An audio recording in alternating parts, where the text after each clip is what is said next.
Mesdames et messieurs, bonsoir. Merci d'être venus si nombreux pour cette nouvelle conférence Savoir en partage, le cycle de conférences des presses universitaires de Strasbourg et de la BNU. Le livre qui va nous occuper ce soir est titré « De l'exil à la déréliction, le travail clinique auprès de migrants en association humanitaire ». Il s'agit du dernier opus de la collection Famille, Psyché, Société, une collection qui fait honneur à l'édition scientifique et à la recherche, car elle prouve une fois encore que les chercheurs ne travaillent pas dans leur tour d'ivoire coupé du monde. Comme ses titres l'indiquent, cette jeune collection aborde les problèmes de société contemporains, en l'occurrence les violences conjugales, la protection de l'enfance, le phénomène migratoire, au prisme du vécu de celles et ceux qui y sont directement confrontés.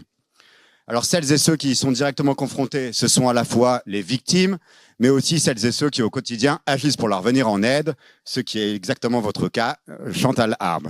D'une part, parce que vous y retranscrivez la parole de celles et ceux qu'on appelle les migrants, vous racontez leur parcours, leur histoire, une parole que l'on n'entend pas souvent ou que l'on ne veut pas entendre, et d'autre part, parce que c'est votre propre expérience et votre propre pratique sur laquelle vous revenez dans cet ouvrage. Comme vous allez tout de suite nous le raconter, ce livre n'est pas un ouvrage né d'une recherche purement intellectuelle, mais c'est bien le fruit d'un engagement, le vôtre, en tant que psychologue bénévole au sein du Secours populaire à Lyon. Déjà, bonsoir tout le monde. Je suis ravie d'être ici parmi vous pour partager la parution de ce livre. Je voudrais commencer quand même par remercier les presses universitaires de Strasbourg. Merci Thomas Monneret pour l'invitation. Et je voudrais remercier chaleureusement Claire Metz et aussi Marie-Josée Griaume et Anne Thévenot aussi. Je crois que vous êtes la nouvelle co-directrice de la collection aussi. Claire Metz pour avoir fait un accueil à ce livre et pour m'avoir accompagnée tout au long du parcours d'édition. Voilà, je voulais commencer par des remerciements.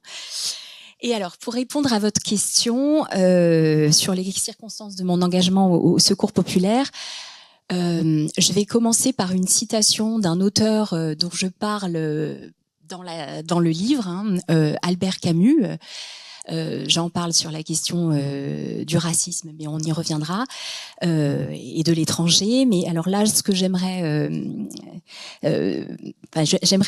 évoquer une citation qui est parue dans La Peste en 1947. J'ai appris cela, que nous étions tous dans la peste, parce que personne au monde n'en est indemne. Je trouve que cette phrase, elle dit quelque chose de profondément juste sur la condition humaine, et aussi, elle me parle beaucoup pour décrire mon engagement au Secours populaire, et celui des autres aussi, je crois. Je crois que nous sommes tous, à des degrés divers, pris dans la souffrance et dans le désir d'y résister. Et c'est vrai que le travail bénévole suscite souvent la question, pourquoi s'engager, qu'est-ce qui pousse quelqu'un à donner de son temps, parfois de manière intense, dans un cadre souvent chaotique, sans reconnaissance institutionnelle, sans rémunération. Et à mes débuts au Secours populaire, je me suis parfois posé la question aussi, pourquoi je suis là, pourquoi les autres bénévoles sont là. C'est une question à se poser. Et ce que je me suis dit, c'est que le bénévolat, il mêle toujours deux dimensions, le désir d'aider l'autre et d'agir au niveau sociétal, et souvent aussi, de manière inconsciente, le besoin de se sentir soi-même bien. On y trouve aussi des bénéfices narcissiques. Et ce sont ces deux dimensions, altruistes et individuelles, qui rendent l'engagement si singulier et si vivant. Alors, nos sociétés sont quand même marquées par l'individualisme et les inégalités, et l'action associative va pouvoir devenir un lieu où l'on va tenter de réintroduire de l'humain. En tout cas, c'est ce que ça a été pour moi. Réintroduire de l'humain, du sens, du lien, quand les réponses institutionnelles apparaissent insuffisantes. Alors, le geste d'engagement, finalement, il est une réponse au sentiment d'impuissance qui peut surgir parfois devant la détresse des autres. Un engagement qui peut faire suite à une indignation aussi. Freud décrit l'homme moderne comme quelqu'un qui est confronté à une angoisse sans recours. Max Weber, lui, va parler de désenchantement du monde. Et Camus, lui, pour revenir à lui, puisque comme j'en parle, lui, il va proposer une voie singulière, celle de la révolte. Je me révolte, donc nous sommes. Et l'engagement bénévole devient alors une forme de réponse éthique devant l'absurde et une manière de résister à la déshumanisation par une solidarité active. Et moi, j'ai pu, grâce à cette expérience-là, au Secours populaire, apprendre à essayer de penser le désarroi et la révolte, et à essayer de faire tenir ensemble donc cette lucidité et l'illusion au sens de Winnicott, l'illusion créative qu'on peut encore changer les choses, et essayer de trouver un équilibre entre nos limites et le désir d'agir. Et puis pourquoi avoir choisi aussi peut-être spécifiquement de m'engager dans une association qui vient en aide à des migrants, sûrement parce que je suis née au Liban, un pays qui a connu la guerre depuis avant ma naissance, et que mes parents ont dû émigrer et se sont installés en France. Voilà. Mais, cet engagement personnel que vous avez décrit est aussi une sorte d'engagement scientifique, puisque ce livre est aussi c'est le résultat, le fruit d'une thèse somme toute classique que vous avez soutenue en 2022. Comment est-ce que vous avez passé l'étape de l'engagement bénévole au sein d'une association à la production d'une thèse? Comment ça s'est fait et comment du coup vous avez travaillé votre thèse et pourquoi? Alors oui, c'est vrai qu'au départ, je ne pensais pas faire une thèse à partir de mon expérience au Secours populaire. Et j'ai rencontré des hommes, des femmes, des familles dans des situations dramatiques, donc en situation d'exil, vivant dans une très grande précarité. Et la radicalité de l'abandon que ces personnes vivent m'a profondément touchée, même bouleversée, et parce que c'est un abandon. Alors c'est pour ça que je parle de déréliction. C'est un abandon à la fois psychique, corporel, social, institutionnel, qui est lié à des ruptures multiples, à toutes les ruptures qu'ils vont subir tout au long de leur parcours, de leur pays de départ, le déracinement, tout au long du parcours d'exil jusqu'à l'arrivée en France dans des conditions dramatique. Et je me suis alors demandé effectivement comment continuer à penser et à travailler dans ces lieux où c'est l'urgence de la survie qui prime, où les institutions manquent, où les sujets exilés se trouvent invisibilisés. Ce sont des personnes allophones qui parlent mal le français, qui sont sans abri, sans statut, souvent sans regard posé sur eux. C'est à partir de ces questionnements que l'idée de la thèse est née. J'ai aussi réfléchi aux questions institutionnelles, comment travailler dans une association où la majorité des intervenants sont bénévoles, où les équipes sont fluctuantes et où le cadre institutionnel est parfois fragile. Et ce manque de portage institutionnel ajoute une difficulté supplémentaire, et le fonctionnement de l'équipe reflète alors en miroir les fragilités des personnes accueillies. Finalement, ma thèse, elle est née de ça, de cette nécessité-là de réfléchir, de comprendre et de trouver des manières de travailler dans des conditions si difficiles. Alors, vous abordez donc dans le livre, on l'a dit tout à l'heure, que vous abordez des études de cas, on peut appeler ça assez rapidement, quoi. Vous brossez des cas, on va y arriver d'abord, mais très concrètement, de manière générale, qu'est-ce que c'est être psychologue bénévole dans un relais santé du Secours populaire à Lyon? Dans quelles conditions matérielles on travaille, avec qui, et quelles problématiques on affronte, que ce soit en termes de langue ou de dispositifs, Décrivez-nous un peu les conditions matérielles de votre travail. Alors, le Secours populaire, il accueille toutes sortes de familles en situation de grande précarité, mais c'est vrai que dans l'antenne dans laquelle je suis intervenue, il s'agissait surtout donc de familles migrantes, je l'ai dit un petit peu, des personnes sans papier, très souvent sans logement fixe, en errance, sans droit de travail, et elles avaient une très mauvaise maîtrise de la langue française. Très mauvaise, plus ou moins mauvaise, mais en tout cas une difficulté à s'exprimer en français. Et ces personnes, elles viennent d'abord pour demander une aide alimentaire. Donc, c'était le cadre de la rencontre. Ma pratique clinique, elle visait à tenter de créer du lien, à relancer le vivant et à permettre l'émergence de la parole, même lorsque la demande de soins n'était pas explicite, puisqu'ils n'étaient pas là pour une demande de soins, ils étaient là pour une aide alimentaire. Alors, je suis intervenue une matinée par semaine pendant plus de 4 ans au Relais Santé. Alors ça, c'était de 2017 à 2021, et puis depuis 2021, j'ai été, voilà, j'interviens encore au Secours populaire, mais dans d'autres activités. En tout cas, pour cette pratique-là, donc pendant plus de 4 ans, j'intervenais donc dans ce relais santé qui avait lieu pendant ces temps de distribution alimentaire, et je travaillais en binôme avec un autre bénévole. Qui n'étaient pas psychologues, mais c'était des personnes qui étaient quand même du secteur du soin, infirmiers, médecins, et concrètement à la retraite. C'était surtout des infirmiers à la retraite. Voilà. Et concrètement, je rencontrais donc d'abord les personnes dans la salle d'attente de la distribution alimentaire. Elles étaient là souvent seules, avec leur fatigue, leurs inquiétudes, voilà, parfois leur désespoir même. Hein. Et dans ce silence, quelque chose pouvait déjà se nouer avec un regard, avec un geste, une parole esquissée. La rencontre n'était pas encore un entretien, mais un espace où je me rendais disponible. Ça commençait comme ça, et je proposais une forme d'adresse symbolique. Et pour amorcer cette rencontre, un geste simple parfois pouvait suffire. J'allais offrir le thé ou le café qui était mis à disposition par l'association, et autour de cette tasse on pouvait échanger quelques mots, parfois rien de plus qu'un sourire ou un merci, hein.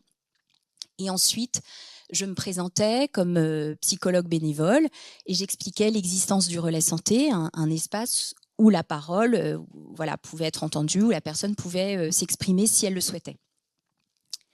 Et lorsqu'elle acceptait, je dis lorsque parce qu'en fait les personnes acceptaient quasiment tout le temps. Hein. J'ai très rarement eu des personnes qui m'ont dit non, parce que c'est comme si la demande était déjà là en fait. Il y avait vraiment un besoin de parler. Donc lorsqu'elles acceptaient, nous nous déplacions dans un petit bureau adjacent, le bureau du relais santé. Et ce passage, j'avais l'impression qu'il symbolisait déjà le passage d'un lieu d'assistance à un lieu d'écoute et de parole. Et la personne pouvait alors commencer à se percevoir comme un sujet parlant et pas seulement comme un bénéficiaire ou comme un demandeur d'asile, d'aide alimentaire. Voilà, il y avait quelque chose qui se jouait déjà dans ce passage-là. Et ce que j'ai travaillé voilà, dans le livre, c'est ce que j'ai détaillé, c'est que pour travailler dans ces conditions, sans interprète, effectivement, on peut s'appuyer sur 3 éléments. Je vais les reprendre très rapidement. Hein. Le premier élément, c'est qu'il faut amorcer le lien, hein, comme j'ai essayé de le dire. On va chercher la personne là où elle est, dans la salle d'attente de la distribution alimentaire, et on offre une présence stable et bienveillante, même minimale. Et ce simple fait déjà de se sentir reconnu et accueilli peut déjà relancer un mouvement psychique. Le deuxième élément, c'est qu'il est nécessaire d'écouter le corps et les affects, et pas seulement du coup la langue. Hein. Avant les mots, le corps parle par la posture, par le regard, par le ton, par les micro-mouvements et aussi par les affects. Et on apprend à les percevoir et à s'en servir pour entrer en lien et créer une première communication qui est sensible et affective. Et le troisième point, dont je parle aussi dans le livre, c'est l'intérêt d'utiliser la langue française comme un objet frontière. Voilà, c'est le terme que je propose. Voilà, oui. Et donc pour ces personnes-là, allophones, le français peut devenir une langue de passage dans un entre-deux monde culturel, et travailler dans cette langue, même si elle est parfois hésitante ou hybride, ça va permettre de mettre à distance le trauma les éléments bruts du vécu de la personne rencontrée, ils sont mis à distance, et ça permet d'ouvrir un espace où l'histoire personnelle, elle va commencer à pouvoir se raconter autrement. L'histoire, elle est plus difficilement énoncée dans la langue maternelle du fait de sa charge affective. Et les mots, les mots dans la langue maternelle sont plus chargés d'affect et d'angoisse que dans une langue étrangère. Et finalement, là, le passage par le français avec un clinicien, ça permet une première traduction du vécu traumatique. Et donc, en résumé, même si cette clinique, elle est minimale, elle va reposer sur ces 3 éléments-là, le lien, le corps et les affects, et la langue française, comme médiation. Alors, les personnes que vous avez rencontrées, je vous propose qu'on rentre dans le vif du sujet. Donc, il y a plusieurs cas que vous évoquez dans votre livre. J'en ai sélectionné quelques-uns parce qu'ils sont soit emblématiques, soit parce que une question vient assez naturellement, à vrai dire. Donc, le premier, c'est celui de monsieur et madame Vetmia, qui viennent d'Albanie. Ils ont environ 35 ans. Quand vous les rencontrez, ça fait déjà 4 ans et demi qu'ils sont en France, depuis très longtemps. Et ils ont un fils de 5 ans qui est scolarisé. Et donc, pour résumer, monsieur et madame Vietma ont dû fuir l'Albanie suite à un accident de voiture et pour lequel dont monsieur était responsable, mais qui lui a valu des menaces, et donc ils sont partis. Et une fois qu'ils arrivent en France et qu'ils viennent vous voir, donc vous les rencontrez dans quel état d'esprit ils sont, monsieur et madame? Oui. Alors aussi, quand je les rencontre, madame Vetmia, elle est enceinte de leur second enfant. Et elle souffre d'un diabète gestationnel et d'un œdème au visage. Alors effectivement, leur demande d'asile, elle a été rejetée 2 fois. Donc ils vivent sous le poids d'une OQTF, une obligation de quitter le territoire français, et donc dans la peur permanente d'être expulsés. Leur arrivée en France 4 ans plus tôt est traumatique pour eux. Ils avaient dormi dehors avec leur bébé pendant 3 mois et demi. Et chaque rencontre, parce que je les ai rencontrés vraiment pendant plusieurs mois de manière très régulière, et à chaque rencontre, ils ramenaient le récit à ce moment traumatique. Avec nous avons beaucoup souffert, voilà. Et lors d'un entretien, madame Vetmia nous montra même une vidéo de cette période pour qu'on soit témoin de leur souffrance. Et la répétition de ce souvenir, la vidéo, c'est on voit son mari avec son bébé dormir dehors dans des couvertures. Donc elle nous montre cette vidéo. Au milieu des gens qui boivent. Oui, c'était effectivement les gens qui boivent. C'est vrai que c'est quelque chose qui m'a dit monsieur Vetmia. Et en plus, il y avait des gens qui buvaient de l'alcool. C'est la peur d'être agressé, en fait. Voilà, cette hypervigilance, cette peur d'être agressé par des personnes incontrôlables. Mais en tout cas, la répétition de ce souvenir lors des entretiens illustre comment le trauma peut s'encapsuler, se figer dans le temps. Et peu à peu, alors c'était le travail aussi, grâce à l'écoute et à la médiation par les émotions, parce que moi je propose les émotions, la tristesse, la colère, puis ils vont s'en saisir, et puis ils ont commencé à mettre en mots leur histoire, et puis revenir sur leur douleur, et entrevoir un début d'espoir.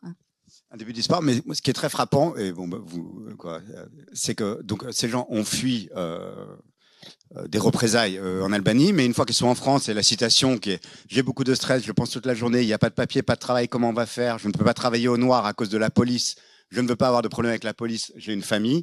C'est encore une fuite permanente, c'est-à-dire que la France, qui était, je pense, partir pour un refuge, le refuge est lui-même lieu de fuite permanente. Il n'y a pas de répit possible, si j'ose dire. Tout à fait. C'est comme si la situation, effectivement, on est au cœur du traumatisme, vraiment. Et c'est un traumatisme qui dure pendant des années comme ça, comme si ça s'était figé. Et du fait d'une situation ou d'une situation administrative compliquée, et pour lesquelles qui dure très longtemps. Parce que on parle de 4 ans et demi, mais 4 ans et demi, c'est vraiment très long. On ne se rend pas toujours compte. Alors, le deuxième cas, c'est monsieur et madame B. Alors là, j'ai une question subsidiaire. C'est pourquoi, des fois, vous pouvez mettre le nom en entier et des fois pas. Non. Oui, j'aime bien m'autoriser des variations. Il n'y a pas de... Okay. Monsieur et madame B, qui sont donc arméniens. Et donc lui est photographe et elle professeur, ils ont la cinquantaine, et ils sont arrivés depuis 6 mois en France, là, donc c'est depuis très très récent. Ils ont un enfant adolescent qui est scolarisé, si je dis pas de bêtises, qui est scolarisé.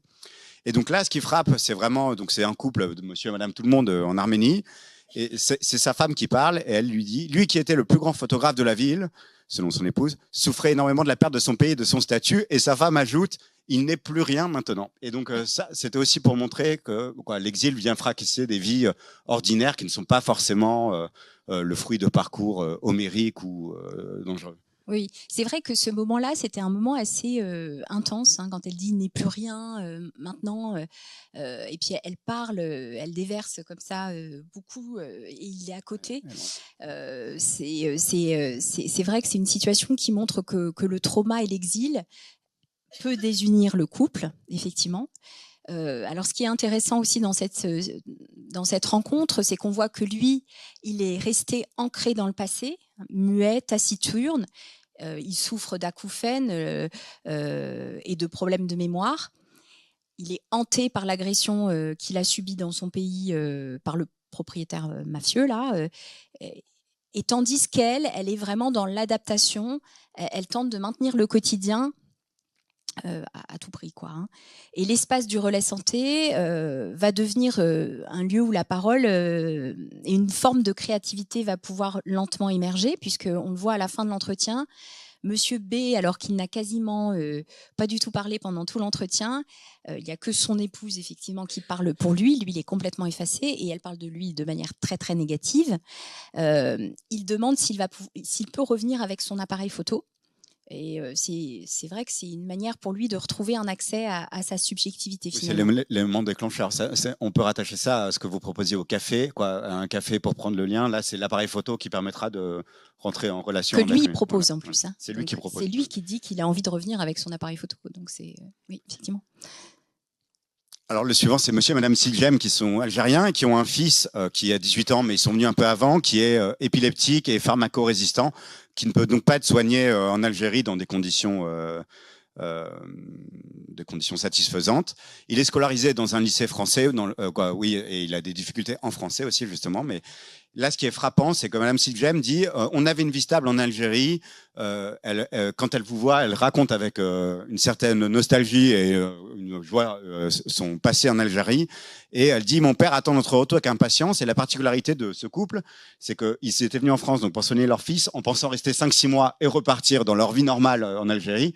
Mais du fait des soins du fils qui s'éternisent, ils ne peuvent pas repartir, ils ne peuvent pas repartir dans leur pays d'origine. Ça, c'est aussi quelque chose de... C'est vrai que c'est un peu la définition de l'exil aussi de manière générale, c'est-à-dire qu'on n'aurait pas voulu partir de son pays, mais on est contraint de partir pour une raison variable en fonction des situations. Alors là, ils sont partis comme s'ils partaient en vacances finalement, hein, 5-6 mois, c'est quand même pas beaucoup. Et puis ils se retrouvent 2 ans après exilés finalement, puisqu'ils sont contraints de rester dans un pays étranger. Alors eux, c'est vrai qu'ils vivent dans cette errance-là aussi matérielle et psychique depuis qu'ils sont en France. Alors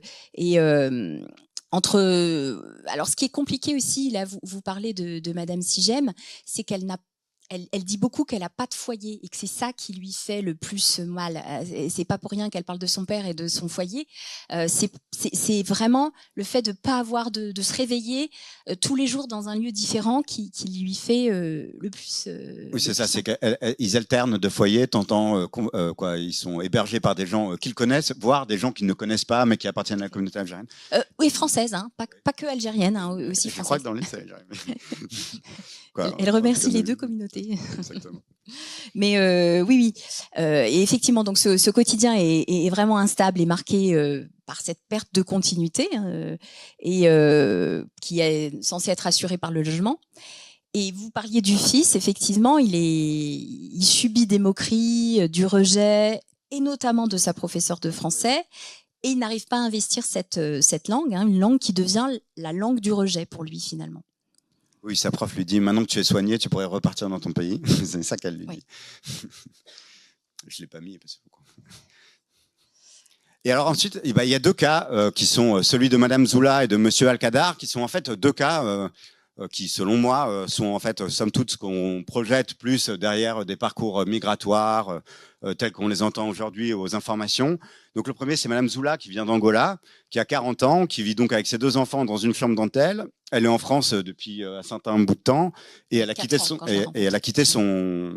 mari violent, quoi. Donc elle quittait les violences conjugales. Et donc elle raconte, quoi, vous le faites, quoi, vous lui faites. Elle raconte son histoire et son parcours. Et là, pour le coup, elle a grandi dans la guerre civile en Angola. Elle a été victime de violence et de viol, quoi. Elle a terriblement souffert, sauvée par une policière, je crois, c'est elle, ouais, voilà, qui a été sauvée par une policière. Donc ça, c'était le premier cas. Sur le vrai, vous voulez dire quelque chose ou... Sur le vrai oui, alors c'est vrai que sur la question du vrai, oui, quand elle dit j'ai vu vrai les gens tués, effectivement, moi, quand j'écoutais son histoire, elle était tellement atroce qu'il y avait vraiment ce sentiment d'irréalité, de est-ce que ça peut être à ce point-là abominable et c'est vrai qu'elle le dit, j'ai vu vrai. Et quand elle dit vrai, il y a vraiment ce statut de la vérité. Est-ce que c'est vrai hein, et voilà, ils étaient comme s'il fallait vraiment le croire, quoi. Mais en même temps, c'est une vraie question, si j'ose dire, mais parce que souvent, quand même, la parole des migrants est remise en cause et remise en doute, parfois à juste titre, diront certains, mais de manière générale, il y a quand même... un doute préalable, si j'ose dire, quoi. Oui. Non, quoi. Alors oui, c'est vrai qu'ils sont soumis à ce régime-là hein, de suspicion, les migrants, hein, puisque comme ils demandent l'asile, il faut qu'ils prouvent leur bonne foi ou les raisons de leur demande. Alors, ce qui était un peu particulier, c'est que dans le cadre, moi, là où je les rencontre, c'est un lieu où il n'y a aucun enjeu, puisque c'est un entretien pour parler. Alors il y avait des bénévoles qui pouvaient les recevoir pour demander l'aide alimentaire et pour justifier d'une aide alimentaire, mais vraiment le cadre est posé dès le début, c'est pour parler de ce qu'ils veulent. Donc il y a pas cet enjeu de convaincre ou de dire voilà. Donc... Oui. Et le deuxième cas, c'est Monsieur Al-Kadar, donc qui lui est tunisien, qui a marié 5 enfants, dont deux aînés lourdement handicapés, mais vraiment lourdement handicapés. Et donc, il est arrivé depuis 4 ans en France. Il vit dans une petite chambre d'un foyer infesté. Et ils ont donc des problèmes. Pardonnez-moi. Ils ont des problèmes d'accès à leur logement, quoi, d'accessibilité toujours. Et donc, lui, en fait, vous le faites parler. Alors, j'ai une double question, mais la première question, c'est ce qui est écrit. Hein, je lui demandais s'il me permettait de transmettre à Victoria, qui est donc la personne qui vous accompagne ce jour-là, ce dont il m'avait parlé. Donc, il raconte son parcours. Il acquiesce ça. J'ai repris le récit de son voyage avec mes mots et il se mit à pleurer à l'écoute de son récit entendu dans la bouche d'un autre. Donc là, ça montre bien que lui-même n'a pas conscience de... Alors, lui, racontez-nous son parcours. Effectivement. Alors lui, quand même, il était capable de, enfin, il montrait quand même des émotions, mais c'est vrai qu'il y a eu cette espèce de partage affectif, émotionnel, qui a fait qu'il y a eu quelque chose qui s'est vraiment, qui a été accueilli, c'est-à-dire au moment où je lui raconte son histoire avec les émotions. Il peut s'autoriser finalement à éprouver et à ressentir la charge de tristesse, voilà, ou de colère. Enfin, en tout cas là, c'était de la tristesse hein, en l'occurrence. Et on a un récit qui est comment dire. J'ai l'impression à ce moment-là qu'il a l'impression d'être compris, voilà, qu'il a l'impression d'être compris et que j'ai bien reçu son histoire, quoi. Il y a une autre phrase qu'il dit qui est assez frappante, quoi, que vous questionnez, c'est je ne voulais pas ça pour mon fils. C'est-à-dire qu'il dit ça quand il est encore en Tunisie en disant je ne voulais pas ça pour mon fils, mais vous demandez si c'est pas ça là présentement en France qu'il ne voulait pas non plus pour son fils. Il y a quelque chose. Oui. Voilà. Mais donc ça, ce sont simplement quelques cas dont on retrouve à la fois des verbatims et ils sont mis en perspective évidemment par Madame Arbe. On les retrouve dans le livre. Il y en a d'autres. On les a pas tous passés en revue puisque ça n'aurait pas non plus beaucoup de sens. Mais ils sont tous assez instructifs, je dois bien dire. Et donc ça, ce sont des rendez-vous que vous avez en entretien individuel, mais vous avez aussi pratiqué en groupe et notamment avec les mineurs non accompagnés. Est-ce que qu'est-ce que vous pouvez nous en dire? Alors, je peux en parler rapidement. C'est vrai qu'il y a, je parle de cette rencontre avec les mineurs non accompagnés et notamment 3 jeunes, guinéens que j'ai rencontrés, Oumar, Alpha et Mustapha. Et ce qui était intéressant dans cette rencontre, c'est qu'on a vraiment pu trouver des formes de symbolisation ou de début de partage par le jeu autour de la langue pour Oumar, la musique, qui a pu être une médiation pour Alpha, et puis voilà aussi par le passage par le corps. Enfin, c'est ça que j'essaie de décrire, comment on peut travailler avec ces éléments-là, avec ces mineurs en situation groupale, effectivement. Et l'état d'esprit de ces mineurs, est-ce que oui. Est-ce qu'ils sont combatifs ou... Alors effectivement, moi j'ai trouvé une grande différence entre les familles reçues au relais santé, qui sont là, qui sont voilà en famille ou qui sont là depuis des années, et les mineurs qui ont quand même une énergie de vie qui est plus forte. Ils ont envie d'apprendre, ils ont envie de s'en sortir. Il y a quelque chose de moins mélancolique chez eux. Ils n'ont pas la même manière d'exprimer leur souffrance que les familles où vraiment il y a vraiment quelque chose de la position mélancolique. On va y revenir. Voilà. Anthony. Et puis ils sont plus portés. Il y a quand même cette idée de peut-être, excusez-moi, ils ont quand même l'espoir de faire valoir leur minorité là et d'être pris en charge par l'aide sociale à l'enfance. Donc il y a aussi ça qui les tient. Mais donc là, on a vu, à travers ces quelques cas, on a vu des diversités d'origine, des diversités d'âge, des diversités de situations initiales, de raisons de départ, des raisons d'exil. Mais on trouve quand même derrière toute cette diversité de causes et de conditions de nombreux points communs, en fait, propres à tous, malgré leur expérience. Voilà. Et donc, le premier, c'est le fait d'avoir vécu un traumatisme réel initialement. Et à l'arrivée en France, le moment de l'arrivée en France, c'est un moment clé, c'est un moment charnière. Oui, l'arrivée en France et même tout ce temps, voilà, voilà, le parcours, le traumatisme au départ et l'arrivée en France. On peut même dire que c'est pas un moment unique puisque c'est un moment qui dure pendant des années. Et c'est vrai que, alors il y a tout ce que vous avez dit, la violence symbolique, le traumatisme, la précarité persistante. Et l'exil qui était déjà donc intérieur, c'est-à-dire déjà dès le départ dans le pays d'origine, il y a une forme d'exil, de désaffiliation, et puis qui continue quand ils arrivent en France avec le rejet, voilà, qui dure pendant toutes ces années. Et ces vécus communs de l'exil ouvrent aussi sur une autre forme de violence qui est plus diffuse, celle qui passe par les regards et les attitudes du quotidien. Je voulais parler du traumatisme racial aussi. Je voulais prendre un petit peu de temps pour en parler aussi. C'est une notion qui a beaucoup été travaillée par les chercheurs américains. En France, on a aussi Livio Boni et Sophie Mendelssohn qui ont écrit sur la vie psychique du racisme. Mais c'est vrai que vous vous imaginez, voilà, vous marchez dans une rue, sans raison, il y a quelqu'un qui vous regarde de travers, qui vous juge, qui vous rejette, qui vous insulte parfois. Et chaque regard, chaque mot, chaque silence vous dit « tu n'es pas à ta place ». Pour beaucoup de ces personnes exilées, c'est une expérience quotidienne. Et c'est à la fois donc une injustice sociale, et c'est une blessure psychique répétée, une forme d'humiliation constante qui s'infiltre dans le corps et dans l'esprit. Alors le racisme, c'est une idéologie qui va considérer des races supérieures et des races inférieures, mais c'est aussi un mécanisme beaucoup plus intime. On rejette l'autre parce qu'il nous renvoie nos propres peurs, nos failles.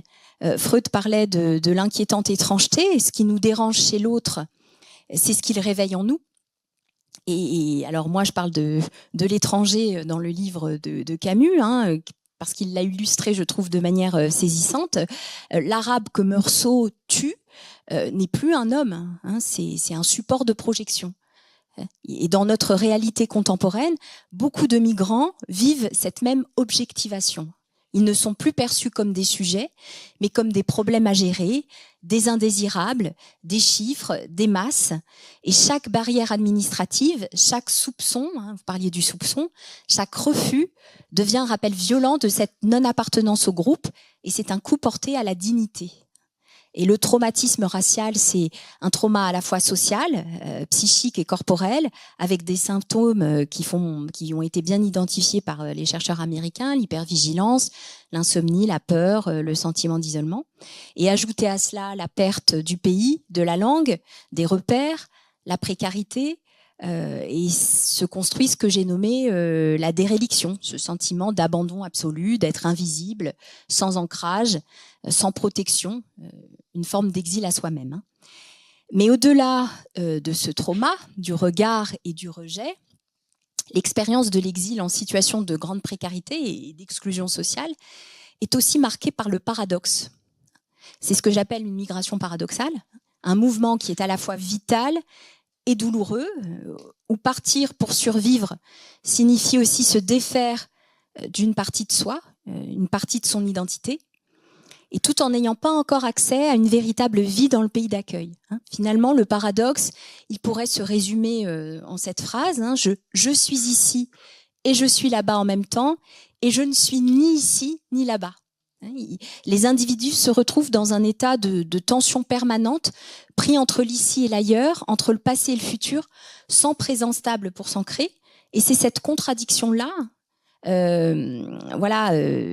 qui n'est pas résolue, qui n'est jamais résolue du fait de leur situation administrative, là, qui fait la spécificité de cette migration, parce que c'est une conjoncture traumatique, finalement. Ce moment-là où la précarité sociale, l'absence de reconnaissance et de statut et les ruptures multiples, sociales, culturelles, familiales, tout ça, ça va mettre le sujet à l'épreuve dans son identité. Et oui, tout ça se conjugue. Il y a vraiment. Exactement. Ça, traumatisme. On parle de traumatisme cumulatif. Finalement, on peut parler de traumatisme cumulatif. C'est ça. Et donc, vous venez de le dire, ce sont des personnes qui sont finalement coincées dans un entre-deux. Donc, l'impossibilité de se projeter dans l'avenir et l'impossibilité de revenir en arrière, pour le dire simplement, et qui du coup sont, selon vous, et selon les concepts que vous développez dans le livre, dans une position mélancolique. C'est bien ça. Vous m'arrêtez si je me trompe. Oui. Mélancolique et ou des organisations somatiques. C'est bien ça. Oui, position mélancolique ou des organisations somatiques. Donc, pour en parler, le plus simple, c'est peut-être aussi là aussi d'évoquer des cas précis que vous abordez dans le livre. Et donc, le premier, c'était Madame Chabab, qui est pareil, algérienne, et qui a dû quitter son pays pour suivre son mari, qui était opposant politique, pourchassé par le pouvoir. Mais pareil, elle ne voulait pas spécialement. Elle voulait pas spécialement partir, Madame Chabab. Bon, drame supplémentaire, elle est arrivée en France, elle a accouché d'un bébé mort-né, quoi. Ça, c'est vraiment, ça c'est quand même particulier. Et elle a 3 enfants de 9, 10 et 12 ans. Et le deuxième cas, c'est celui d'Edouard, qui est originaire de la République démocratique du Congo, qui a une fille de 4 ans et un fils de 6 ans, et qui a 4 autres enfants restés au Congo, qui donc a donc une famille divisée et éclatée, et qui lui est arrivé, il est arrivé avec ses 2 premiers enfants depuis 8 mois en France, et ils sont logés dans une église, ce qui soit dit en passant.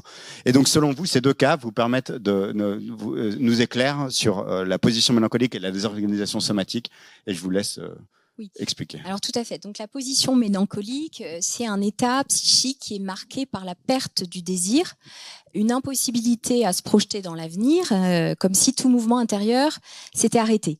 Les mots reviennent sans cesse, les mêmes mots qui sont pauvres, usés, répétés. Ils disent la souffrance de la perte et des conditions de vie, mais on se décale pas beaucoup du vécu. On reste très très collé au vécu. C'est assez pauvre en termes d'élaboration. Et on retrouve dans ces vécus ce que Mélanie Klein décrivait à propos de la position dépressive, des angoisses de perte et de séparation qui touchent au cœur du lien à l'objet aimé. Mais ici, cette position mélancolique, elle emprunte aussi beaucoup à la position schizoparanoïde, aussi décrite par Mélanie Klein. Au niveau des mécanismes de défense, ce ne sont pas les mêmes mécanismes de défense que ceux de la position dépressive. Il y a un recours massif au clivage, à la projection, à l'idéalisation. Alors quand même, pour revenir un peu sur le clivage, l'identité là va se construire sur ce clivage entre ce passé qu'on ne peut pas quitter parce qu'on n'a pas encore d'autres lieux d'ancrage et un avenir auquel on ne peut pas encore appartenir. Et puis le clivage psychique va permettre au sujet de tenir. Il sépare ce qui est trop douloureux, il compartimente, il protège, mais en même temps, il coupe le sujet de certaines parties de lui-même. Il crée une forme de déconnexion émotionnelle face à des souvenirs trop lourds. Et puis, bah voilà, il y a l'errance identitaire, hein, cette oscillation constante entre plusieurs appartenances culturelles, sans jamais parvenir à se fixer. Et alors, donc, ils utilisent ces mécanismes-là, le clivage, la projection et l'idéalisation, comme si le refoulement, ça c'est le mécanisme de défense le plus classique, ce mécanisme psychique qui suppose déjà une certaine organisation du moi, on a l'impression qu'il tient plus. Et voilà, donc effectivement, l'histoire de Madame Chabab permet de rendre compte de cette position-là. Hein. Elle dit qu'elle ne dort plus depuis qu'elle est en France, que c'est le stress. Elle ressasse toujours les mêmes inquiétudes, sa situation administrative, le logement, l'avenir de ses enfants. C'est comme si le temps était arrêté, un jour sans fin, répété depuis 4 ans. Elle parle de l'Algérie sur le ton de la plainte. Elle a laissé là-bas sa mère et ses 2 sœurs, toutes 2 aveugles. Et cette séparation, elle la vit comme un arrachement. Le deuil de la terre natale n'est pas possible et le retour est aussi impossible. Alors elle reste coincée dans cet entre-deux avec une nostalgie brûlante. Vraiment qui la consume de l'intérieur. Elle est très très présente, sa nostalgie. Et quand elle arrive en France, effectivement, elle était enceinte de 6 mois et son enfant est mort-né. Et elle, ce qu'elle dit, bon, déjà c'est une douleur qui est encore très vive, hein, comme si voilà, c'était il y a plus de 4 ans et c'est encore très très très présent. Voilà. Et elle dit que c'est la peur, la fatigue, la violence, c'est tout ça qui a tué le bébé, selon elle. C'est comme ça qu'elle le dit. Hein. Comme si la brutalité du monde extérieur s'était infiltrée dans son corps jusqu'à atteindre la vie qu'elle portait. Voilà, donc vraiment, moi j'ai cette impression que le monde s'est complètement retiré, la langue s'est figée pour elle, et voilà, c'est tous ces mécanismes-là, la précarité, la perte de repères, qui conduisent à cette mélancolisation finalement. Et puis à côté de la souffrance psychique, effectivement, il y a le corps. Un corps qui parle, qui crie parfois à la place du sujet, qui se désorganise, qui tombe malade. En plus des insomnies qui sont chez tout le monde, je crois que toutes les personnes que j'ai rencontrées m'ont parlé d'insomnie. On parle souvent de désorganisation somatique. On observe souvent des désorganisations somatiques. Alors le diabète, qui est très très très fréquent, des douleurs, des troubles digestifs, des problèmes de démangeaison, des maladies de la peau. Effectivement, Édouard, donc lui, il a fui après avoir été arrêté et emprisonné donc pour des raisons politiques. Hein. Vous l'avez un peu repris. Hein. Lorsqu'il vient au Relais Santé, ça fait 8 mois qu'il est en France. Et il dort dans une église. Et il souffre lors des premières rencontres de douleurs abdominales, puis lors des rencontres suivantes de démangeaisons intenses, surtout la nuit. Et quand il parle, sa voix, elle est monotone, sans affect. Et le corps, lui, il semble vraiment parler à sa place. Il y a beaucoup d'effusion dans les gestes, mais sa voix est très neutre. Et sa peau paraît se transformer en manuscrit vivant. C'est là que viendrait s'inscrire le trauma. C'est le corps qui va répéter la souffrance et qui va empêcher le repos, comme si le corps se souvenait à la place de la mémoire. Et Édouard, donc, il vit dans cette logique de survie, hein, comme toutes les personnes que j'ai rencontrées. Hein. Il faut trouver de quoi manger ou dormir, se soigner, satisfaire aux besoins d'autoconservation. Tout autre de mouvement de vie semble suspendu, et dans cette précarité extrême, le corps devient réel, biologique, mais désincarné. Il perd sa dimension imaginaire, celle du désir et du langage. Ce qui se passe, c'est un désétayage. Quand le lien au monde et au socius se délite, c'est aussi le lien intérieur entre le corps érotique et le corps biologique qui se rompt. Les troubles corporels, ils parlent de cette faillite de la mentalisation. Ces troubles somatiques sont une forme de défense pour préserver le psychisme d'une angoisse débordante, mais c'est aussi une défense paradoxale, puisqu'elle va redoubler la souffrance tout en essayant de la contenir. Et puis en plus, il y a la précarité qui va attaquer le corps, hein, l'absence de soins, les violences du parcours migratoire, les conditions de survie en France.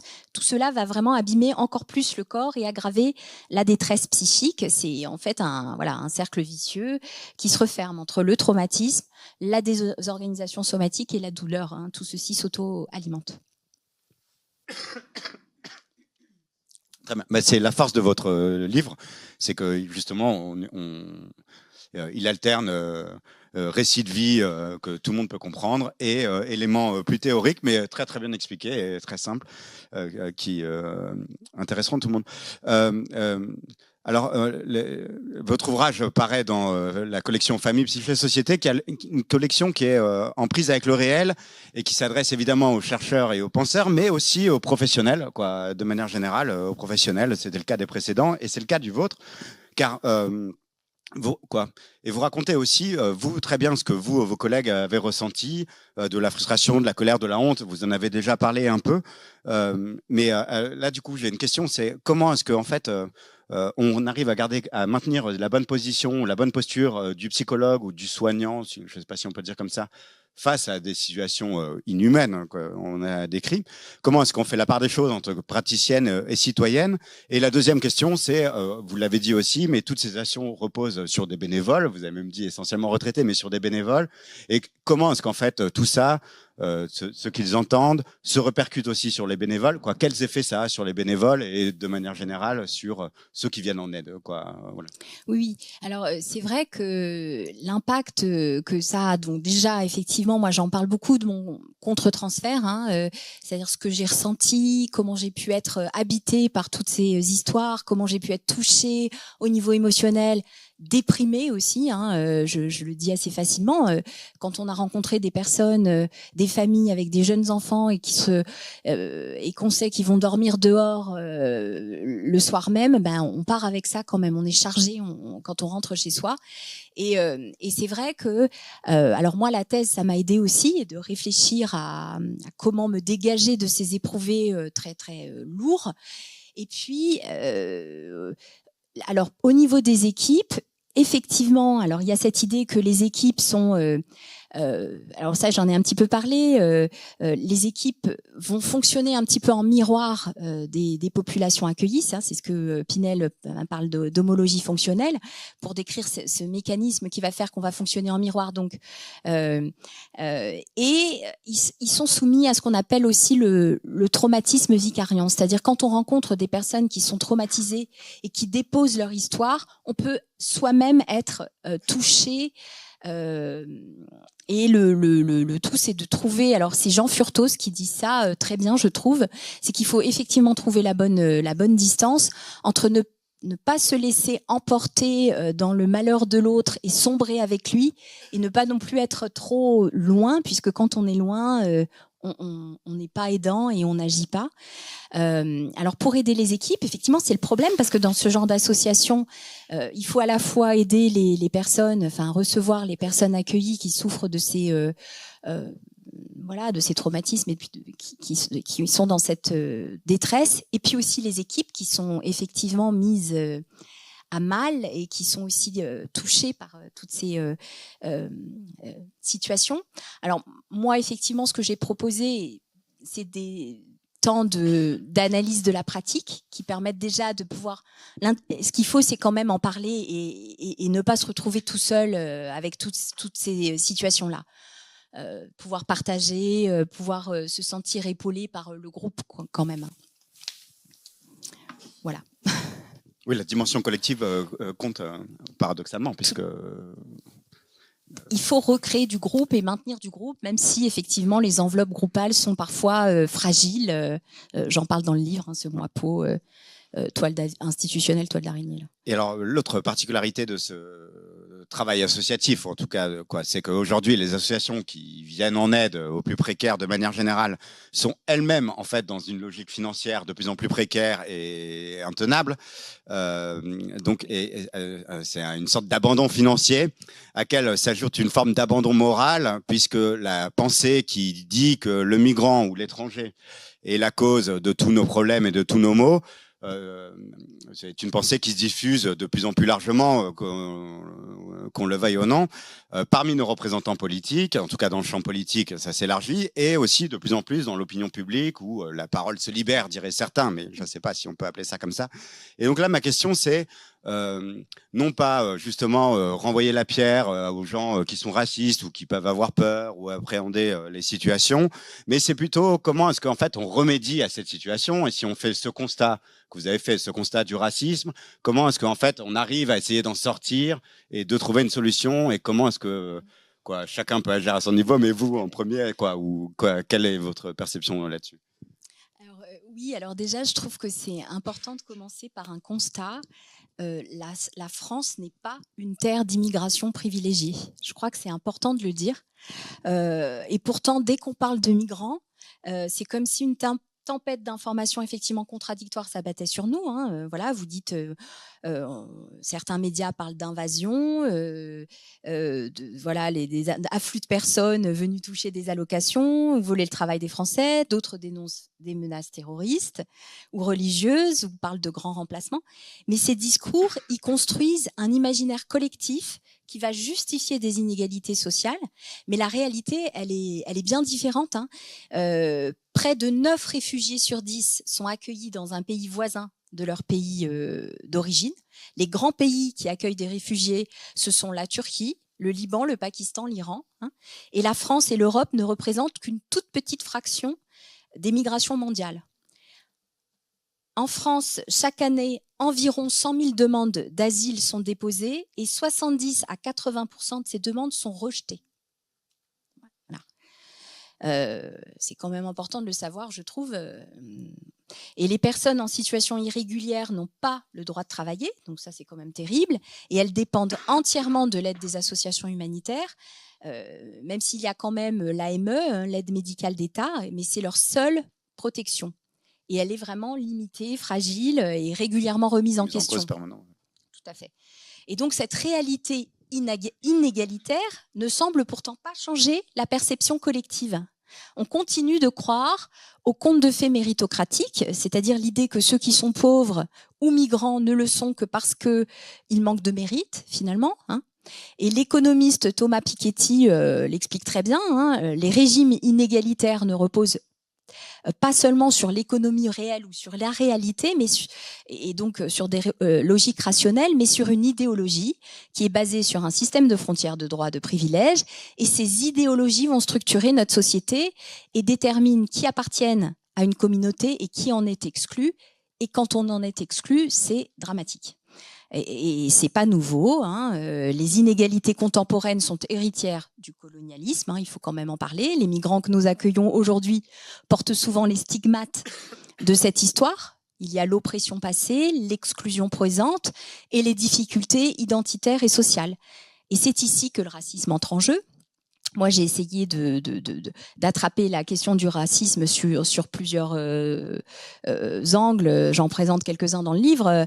Axel Honneth, sociologue, lui, va expliquer que notre identité dépend de la reconnaissance que nous recevons tout au long de notre enfance et de notre vie. La reconnaissance affective, la reconnaissance de nos droits, la reconnaissance de notre valeur. Et quand cette reconnaissance est niée, quand on nous méprise, cela devient un moteur de conflits sociaux. Et puis, les violences racistes, les comportements xénophobes ne naissent pas simplement donc de convictions intellectuelles, elles sont souvent l'expression d'une absence de reconnaissance. Alice Miller, aussi, psychanalyste, l'avait déjà montré. Les humiliations et les violences vécues dans l'enfance peuvent se répéter à l'âge adulte par retournement, en transformant la victimisation en acte agressif. Et l'idéologie, elle vient finalement attraper quelque chose d'un mouvement de ce retournement. Et pour comprendre donc ces logiques de domination et d'inégalité structurelle et de racisme, il faut aussi regarder donc l'histoire coloniale et le post-colonialisme. Frantz Fanon, alors là en ce moment on en parle beaucoup de Frantz Fanon parce qu'il y a un film qui est sorti. Donc c'est un psychiatre antillais qui montrait comment le racisme produit un sentiment d'infériorité chez les colonisés et qui reste ancré dans la psyché. Édouard Saïd aussi, lui avec son concept d'orientalisme, va expliquer comment l'Occident a construit l'Orient comme un objet de domination intellectuelle et culturelle, renforçant l'idée d'une supériorité occidentale. Et ce discours qui date, qui est transmis depuis des centaines d'années, continue à avoir des effets aujourd'hui. Le populisme, par exemple, vous parliez de ça, se nourrit de la peur et de l'exclusion. Il va opposer ce peuple légitime, là, le français de souche, à l'autre, le migrant, l'exclu. Il va cultiver la méfiance, la peur, et justifier ce nationalisme-là qui est censé protéger de cette espèce d'angoisse. Alors, je trouve que la manière dont Édouard Saïd le dit est assez révélatrice. Il dit que ça protège d'une angoisse d'exil à sa propre culture. Voilà, une angoisse de changement, finalement, hein. Et donc, le fait migratoire, c'est pas seulement cette question politique ou économique, hein, c'est profondément lié à l'histoire. Et il touche l'intime de chaque personne. Alors, comment y remédier? Ça, c'est une question qui est difficile. Je crois que je ne vais pas être très originale dans ma réponse, mais bon, voilà. Hein, vous aurez une réponse. Voilà. Donc, effectivement, c'est important de le dire. Il faudrait quand même agir sur l'éducation et la transformation de l'opinion publique, déconstruire les clichés, montrer la réalité des migrations, humaniser les histoires individuelles, c'est aussi le but de ce livre, plutôt que de parler des chiffres, parler des parcours de souffrance et de résilience. Hein. La connaissance, c'est un premier rempart contre la peur irrationnelle et les stéréotypes. Et je me dis aussi qu'il faudrait renforcer évidemment la reconnaissance institutionnelle et sociale, avec des politiques publiques plus humaines, qui garantissent des droits réels à la santé, au logement, voilà. Sans ces protections, les migrants ils restent invisibles. Une impossibilité de s'intégrer tout. Quoi, exactement. Voilà. C'est-à-dire que ça les maintient dans cette situation de stigmatisation. Hein. Voilà, il faut des lieux évidemment pour vivre et travailler ensemble. C'est vraiment là que ça peut se passer, des lieux de mixité culturelle et sociale.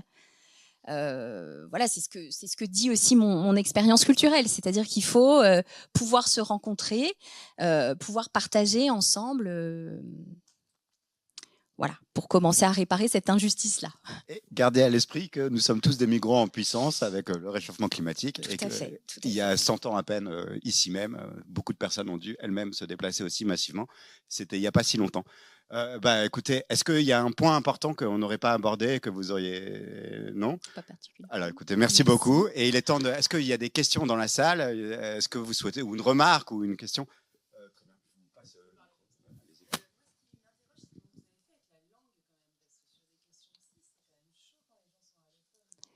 Oui, alors c'est vrai que c'est ce que je décris, effectivement, cette nécessité de travailler alors avec les mots, effectivement, mais aussi avec le langage corporel. Comme une médiation. C'est-à-dire que c'est vrai qu'il y a beaucoup d'écrits en psychologie qui travaillent sur la question des migrations. Notamment, on peut travailler avec des autistes aussi qui ne parlent pas. Et il y a un bagage théorique autour du travail autour des médiations, comment on travaille avec le langage sensorimoteur. C'est ce que j'essaie de développer effectivement et de théoriser. Et puis, comment la langue française, effectivement, l'utilisation de la langue française va être comme une médiation pour eux, puisque ça n'a pas du tout le même statut que leur langue maternelle. Vous avez deux questions. Vous avez parlé de fragilité du portage institutionnel. Est-ce que vous pourriez développer un peu ? Oui. Et dans un deuxième temps aussi, vous avez dit j'interviens maintenant dans d'autres activités. Oui. Est-ce que d'autres activités... Peut-être, oui. Peut-être.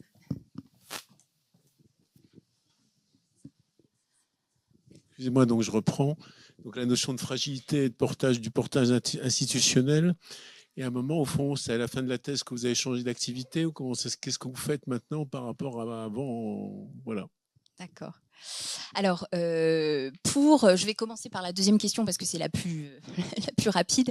Donc, effectivement, pendant 4 ans, je suis intervenue au Relais Santé en tant que psychologue bénévole, une matinée par semaine. Ensuite, j'ai été élue au comité départemental, au comité départemental du Secours populaire. Donc là, c'était pour réfléchir aux actions de l'association pendant 4 ans, les 4 ans qu'on suivi. Là, juste ça, c'est terminé le mois dernier. Donc 2 mandats de 2 ans. Et puis, j'ai animé bénévolement aussi des groupes d'analyse de la pratique pour les bénévoles. Et puis, je continue à intervenir de manière... les Pères Noël verts, par exemple, de temps en temps, des actions plus ponctuelles. Voilà. Alors, concernant votre question sur... le portage institutionnel, alors j'en parle beaucoup dans le livre puisque effectivement il y a d'abord la question du bénévolat qui induit une vraie fragilité dans les équipes puisque les équipes sont fluctuantes. Il y a quand même quelque chose d'assez indifférencié dans la manière dont on se présente. C'est un bénévole. Les gens ont tendance à dire je suis bénévole sans donner leur nom. Il y a cette indifférenciation-là. Et puis, donc ça, moi je parle de moipeau institutionnel, toile d'araignée pour décrire cette équipe qui peut se distendre, se perdre des membres. On se retrouve avec un nouveau bénévole la semaine d'après sans savoir. Et puis il y a aussi il y a cette structure-là qui va faire que l'accueil va être plus difficile puisqu'on a du mal à faire équipe entre bénévoles. Et il y a aussi aussi un effet quantitatif, c'est-à-dire qu'on reçoit tellement de personnes dans des situations d'urgence. Il y a quand même ce débordement-là.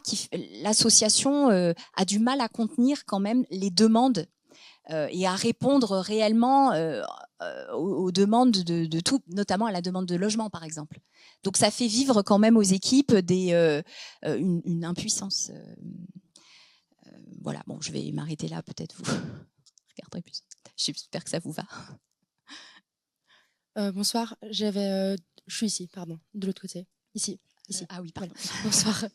Déjà, avant tout, merci pour cet engagement humain et cet engagement intellectuel aussi.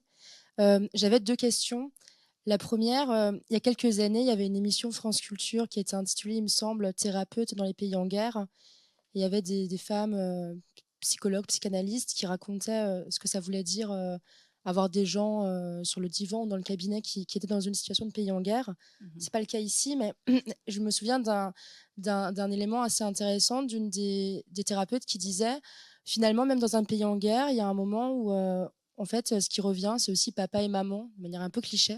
Je voulais savoir si vous avez eu ces cas-là ou cette expérience-là aussi de personnes qui pouvaient parler de leur souffrance, mais qui n'étaient peut-être pas que des souffrances migratoires, peut-être d'autres souffrances. Et ma deuxième question, à un moment, au début de votre conférence, vous parlez de mouvements psychiques qui peuvent se mettre en place à partir du moment où vous ouvrez un champ de parole possible. Est-ce qu'il y a des cas de misère telle, de détresse telle, où le mouvement psychique ne peut pas se faire? Et est-ce que, selon vous, alors c'est peut-être une très grande question, mais est-ce que, selon vous, ce mouvement psychique qui ne peut pas se mettre en place, il vient de cet élément traumatisant qu'est l'exil seulement, ou est-ce qu'il vient aussi peut-être de dispositions plus anciennes, d'espèces de dispositions psychiques? Je ne sais pas si c'est très clair, mes questions. Alors, vous me direz si j'y réponds, si j'ai compris vos questions. Alors, la première, rappelez-moi, c'est la situation de guerre, hein, c'est ça? Voilà. Alors, effectivement, quand on travaille, je pense, alors pour moi qui viens d'un pays, le Liban, en guerre, hein, et les gens s'habituent. Donc, c'est-à-dire qu'ils vivent quand même au bout d'un moment. On n'est pas tout à fait on n'est pas même du tout dans la situation des personnes que moi j'ai rencontrées, parce que quand on vit dans un pays en guerre, on garde la communauté. On est encore affilié à un groupe. Même s'il y a des violences sociales, c'est un peu mis de côté, hein. Il y a un peu un clivage qui se met en place, de se dire bon d'accord, il y a la possibilité de mourir, il y a la guerre, mais il y a il y a une partie de vie qui peut continuer quand même. Donc c'est assez. Quand vous dites en référé à papa maman, peut-être ce que vous voulez dire, c'est revenir à l'histoire infantile avec. Voilà, c'est ça, un travail qui. Oui. Vous êtes resté là-bas 4 ans. Est-ce qu'il y a des travails comme ça qui se sont mis en place? Non. Justement, c'est le sujet du livre, c'est que on reste très collé au vécu factuel, en fait. On est dans ce qu'ils vivent, dans leurs problèmes quotidiens et la nostalgie, mais il n'y a pas de détails. Le pays manque, mais on va pas dans le détail de l'histoire. J'ai souffert alors, il y a les grands traits. Il y a les violences, les viols, mais on va pas aller chercher. Mon père, il voulait que, voilà, il avait ce projet pour moi et moi j'avais envie de, enfin je sais pas, vous voyez. Oui, bien sûr. Bon, ou des discours beaucoup plus liés aux dynamiques intrafamiliales. Il n'y a pas ça. Non, dans ces... Alors ça, c'était la première question. La seconde La seconde, c'était est-ce qu'il y a des personnes pour lesquelles cette élaboration, ce mouvement psychique n'a pas pu se faire? Alors, c'est tellement une relance quand même faible, je vais le dire un peu comme ça, la relance, voilà, et que moi j'ai pas, ça se faisait quand même globalement. Il y avait quand même cet accès à la langue, il y avait les remerciements, il y avait quand même tout le temps quelque chose qui se relançait, puisqu'on sortait la personne de sa situation de silence, de demande matérielle, à un lieu où ils vont pouvoir parler. Donc, dans tous les cas, il y avait quelque chose qui se relançait. Mais alors, effectivement, la question de la structure, elle est tout à fait intéressante, je trouve, puisque on n'en est pas là, en fait. On n'en est même pas à aller voir qu'est-ce qui se passe en dessous au niveau du travail qui peut être effectué, quoi. Bonsoir. Bonsoir. Tout d'abord, je demande pardon si je parle français pas très bien. Donc, merci d'avoir raconté ces histoires que vous avez mis dans votre livre. La question que je voudrais poser, c'est est-ce que vous avez remarqué quelques traits particuliers dans la vague de migration des années passées de l'Ukraine, et de la Russie peut-être, qui est liée à la guerre qu'on a pendant ces 10 ans. Merci. Alors, effectivement, moi, je suis intervenue au Relais Santé jusqu'en 2021. 2021. On n'avait pas encore, c'était tout le début de la guerre en Ukraine. Donc, et puis, les Ukrainiens étaient accueillis ailleurs. Au Relais Santé, là où j'étais, au Secours Populaire, on avait tous les migrants dont on ne voulait pas. Donc, on n'a pas vu d'Ukrainiens... je vais le dire un peu comme ça, mais ils étaient accueillis dans d'autres associations. Donc, on les a pas reçus. On avait plutôt des personnes qui étaient vraiment déboutées de leur demande d'asile, dans des pays provenant de pays non désirables. Alors qu'en France, quand même, il m'a semblé, de ce que nous on en a vu, les Ukrainiens ont été quand même accueillis et ont pu bénéficier d'une demande d'asile. Moi, je rencontrais des personnes qui n'avaient pas pu bénéficier de cette demande d'asile, qui n'avaient pas pu obtenir le statut de réfugié. Il y a eu quand même une famille russe qu'on a reçue, mais c'était avant la guerre en Ukraine, qui était, dont je parle aussi dans le livre, le monsieur était ingénieur, il était exilé pour des raisons politiques, mais il n'en a pas parlé. C'est la seule famille que moi j'ai reçue, en tout cas, de ces pays-là.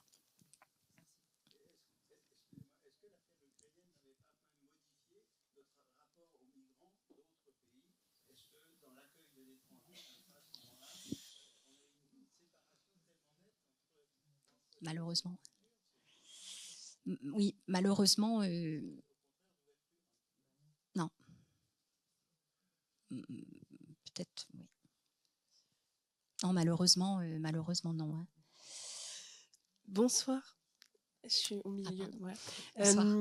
Par rapport justement à ces refus de demande d'asile, en fait, j'ai une question très simple. C'est quoi la première raison? Pourquoi est-ce que il y a un refus? Est-ce que c'est vraiment l'État raciste qui se manifeste par le refus et qui n'est pas forcément justifié, ou est-ce qu'il y a d'autres raisons? Et ma deuxième question, c'est est-ce que vous avez vu effectivement au cours de ces années, vous avez dit que vous aviez commencé en 2017, qu'avec les gouvernements qui se sont enchaînés, un impact encore plus grand sur les infrastructures aidantes ou sur les associations par rapport aux coupes budgétaires? Est-ce que ça a un impact direct sur le soin que vous pouvez procurer à ces personnes-là? Alors, donc, pour la première question, donc les raisons, franchement, je ne sais pas. Parce que même moi, je me suis demandé parfois, Madame Zoula, au vu de son histoire, je ne sais pas pourquoi ces personnes sont déboutées de la demande d'asile. Ce que je me dis, c'est qu'il y a des quotas, hein, voilà, des quotas, et que voilà, c'est simplement ça. Hein. Alors, votre deuxième question, c'était... C'était par rapport aux coupes budgétaires. Et Oui, est-ce tout que à fait. ça s'est vu au cours de vos années? Alors, il y a eu l'effet du s'est Covid dégradé. déjà, vraiment qui a été une rupture, où il y a eu le Secours populaire, en fait, il publie tous les ans, je crois, il fait un état des lieux de la précarité en France, et c'est de pire en pire, vraiment depuis le Covid. Depuis le Covid, il y a vraiment des personnes qui n'étaient pas en situation de précarité et qui se retrouvent à venir demander. Alors pour le coup, c'est pas des migrants, hein, c'est des personnes qui n'avaient pas besoin d'aller demander une aide alimentaire et qui se retrouvent à demander une aide alimentaire. Et c'est effectivement depuis le Covid, c'est assez dramatique. Les étudiants aussi. Merci. Y a-t-il d'autres questions? Oui, juste un petit rebond par rapport à la question précédente. Toutes les 6 semaines à peu près, Amnesty International projette un film à la bibliothèque Malraux et donc parle après de l'accueil des migrants. Et la dernière fois, on a parlé justement des dossiers, etc. Et ils ont expliqué que donc eux accompagnent les demandeurs d'asile dans la rédaction des dossiers, etc. Et ensuite, lorsque c'est soumis au juge, ils nous ont bien dit qu'effectivement, beaucoup de personnes qui ont réussi à parler avec les bénévoles, après n'arrivent pas à verbaliser, à ressortir tout leur dossier face au juge et sont ensuite déboutés. Il y a aussi la question de confiance, voilà, pour exprimer des choses très lourdes. Et puis c'est vrai que, alors il y a un livre, je vais parler d'un autre livre, La vie psychique des réfugiés de Élise Pestre, qui est aussi intéressant parce qu'elle accompagne les personnes dans leur demande d'asile. Et effectivement, le trauma fait qu'on n'arrive pas à raconter non plus son histoire et qu'on se retrouve à transmettre une histoire qui tient pas debout ou qu'on va mettre en doute parce qu'en fait la personne est traumatisée. Bonsoir. Juste là, pardon. Ah pardon. Bonsoir. Bonsoir. Moi, ma question, c'est par rapport à la religion, enfin un rapport des migrants à la religion. C'est-à-dire que ce qui m'intéresse, c'est la façon dont ils arrivent à garder quand même une identité et à faire sens de ce qu'ils traversent en le reliant à des figures qui font partie des récits qu'ils ont entendus dans leur pays d'origine ou qui sont fortes dans leur religion. Est-ce que dans les entretiens, vous avez eu l'occasion d'aborder ou de voir surgir la question de la foi? Justement pas. Hein. Je trouve que c'est intéressant votre question parce qu'on voit que ça pourrait être élaboré de cette manière-là. C'est-à-dire que là, ce que vous amenez, ce serait une personne qui serait en capacité d'élaborer et de se raconter toute une histoire riche autour de son vécu. Et non, justement, on était tellement collés à je n'ai pas de papier, je souffre, que moi, j'avais pas du tout accès à ça parce qu'il n'y avait pas la place. La psyché était complètement débordée. Là, on voit qu'il y a déjà un travail de symbolisation, de se dire je m'identifie à telle figure. On est déjà dans quelque chose de mentalisé. Merci beaucoup.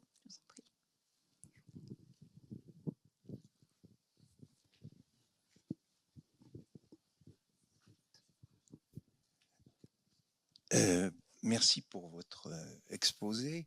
Je rebondis sur l'intervention précédente parce que vous avez parlé à un moment de sentiment d'appartenance pluriculturelle.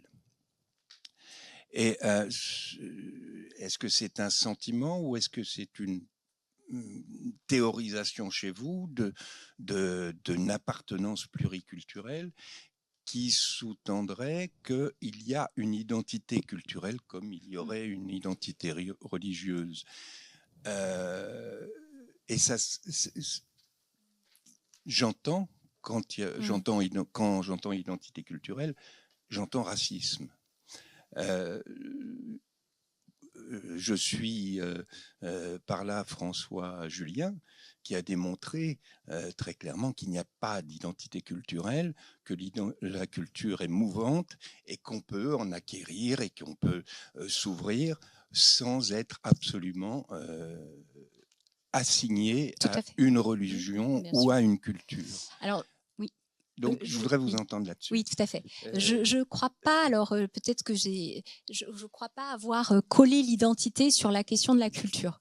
Mais il y a effectivement, l'identité, elle est construite de manière plurielle. Effectivement, on est dans tous les cas affilié à généralement plusieurs groupes. On a ces groupes famille, le groupe social, etc. Mais ce que moi j'ai essayé de dire, c'est qu'il y avait quand même une identité ancienne, la personne qu'ils étaient avant la migration. C'est-à-dire, oui, cette question identitaire au terme dans le sens de... Il y a un déracinement. Exactement, et ils se retrouvent à devoir se transformer finalement, transformer quand même quelque chose de profond, leur langue, une forme d'identité. Mais je suis d'accord avec vous, je ne crois pas qu'il faille coller l'identité à la question de l'appartenance à un pays, par exemple. Ça, je suis d'accord, oui.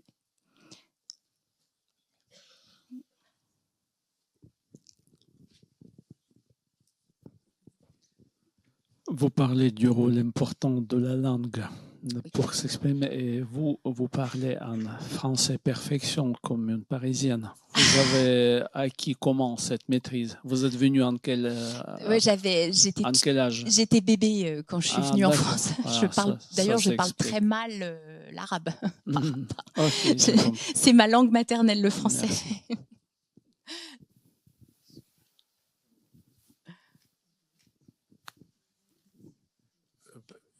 Par rapport à ce que je reviens juste pour démarrer sur l'histoire du portage, de la fragilité du portage institutionnel. Est-ce qu'on peut dire quand même ce travail qui est lié à ce type d'association, hein. Moi, je travaille aussi dans ce domaine, donc est-ce qu'au fond, le travail qu'on peut faire en tant que psychologue, c'est plus de l'étayage? Et quand je dis étayage, c'est pas loin de bricolage. Oui. Oui, c'est vrai. Que d'un travail psychothérapeutique, on est d'accord. Ah c'est sûr que c'est pas un travail psychothérapeutique. Oui, vous avez raison, parce que par ailleurs, moi, je travaille en cabinet libéral. On n'est pas du tout dans le même type de travail. Et oui, mais c'est déjà un travail, même si c'est bricolé, c'est déjà quand même quelque chose. C'était aussi l'enjeu de réfléchir sur cette pratique-là. Je crois. Vous avez une question? Sinon, je crois que c'est bon. Merci à Madame Arbe pour son exposé et d'avoir répondu à toutes les questions.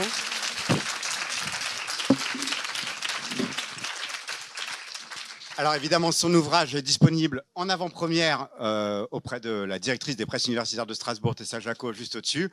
Il sera disponible dès mercredi dans toutes les librairies et sur pusinistra.fr, comme le reste de l'année. Cette conférence, ainsi que toutes les précédentes, a été captée par la régie de la BNU et sera disponible sur la chaîne YouTube des presses universitaires de Strasbourg. Les jeunes sont partis, mais si jamais, vous pouvez flasher le code. Et je vous donne rendez-vous pour la prochaine conférence Savoir en partage qui sera le 8 décembre avec Nicolas Amadio, Nicoletta Diazo, Myriam Klinger, qui sont eux-mêmes sociologues et qui ont mis en perspective et analysé le travail de leur confrère Pascal Intermeyer. Et Pascal Intermeyer sera là sur scène, si j'ose dire, pour réagir à ce que pensent ses confrères de son travail et de sa pensée. Rendez-vous le 8 décembre. Merci beaucoup. Bonne soirée. Au revoir.